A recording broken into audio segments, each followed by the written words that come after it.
झूला झूल रही थी और अब मैं झूले से उतरने वाली थी क्योंकि मुझे लग रहा था डर। और फिर हम गए अपने दूसरे वाले झूले की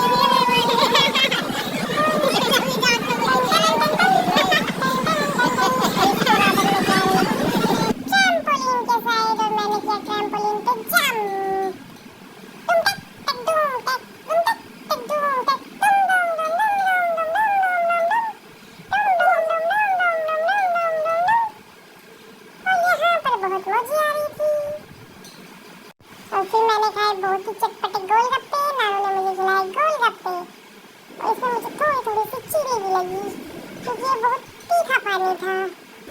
उसके बाद बस मैंने थोड़ा सा ही खाया और यहाँ पर मैंने हॉर्न वाला टॉय भी ले लिया था जो सर पे लगाया जाता है। और फिर मैंने देखा कि एक एलिफेंट आ रहा है और मैंने नानू से बोला कि मुझे एलिफेंट के पास खड़े होकर फोटो खिंचाना है। मैंने फोटो कराया और एक बैलून भी खरीद लिया जिसमें कि लाइट जलती थी और मुझे लगी बहुत सारी प्यास तो मैंने पानी